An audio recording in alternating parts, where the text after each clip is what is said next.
Gate number 309 பக்கத்தில் இருக்க மஸ்ஜிதுல் கமாமா வந்திருக்கோம். இது ஹரத்துக்குள்ளே தான் இருக்குது. 309 கேட் நம்பர் 309. இதில் என்ன போட்டிருக்குன்னா,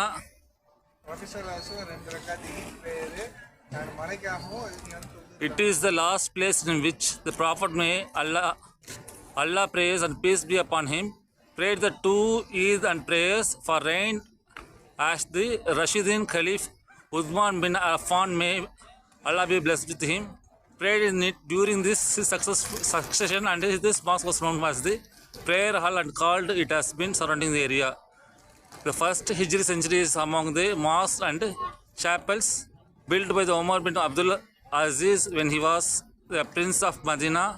The mosque has received the attention of Muslims throughout the ages and received attention in the prosperous Saudi era and is characterized as an exotic architecture.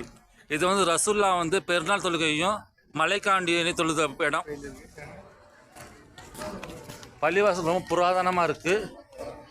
ஒவ்வொன்றும் கல்லும் கை வச்சு கொடுத்தா கை உடச்சிடும். கொடுத்துடலாமா?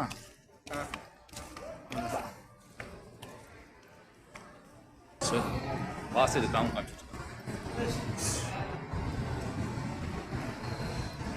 வெளியே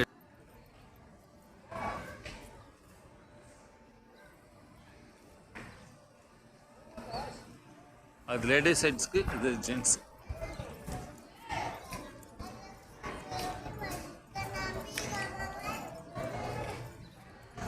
இவர் தான் யாசர் அரஃபத், என்னோட உமர் ரசிகர்.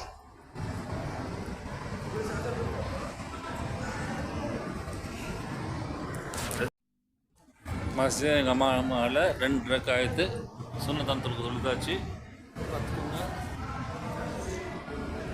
ரொம்ப அமைதியான இடம், குளுமையாக இருக்குது. ஏசிலாம் தேவையே இல்லை, சில்லுன்னு இருக்குது. வெக்கையிலையும் செம்மையாக இருக்குது பிளேஸ். மனசுக்கு நிறைவாக திருப்தியாக இருக்குது. இன்ஷா அல்லாஹ் அடுத்த பள்ளியில் சந்திப்போம். அஸ்ஸலாமு அலைக்கும்.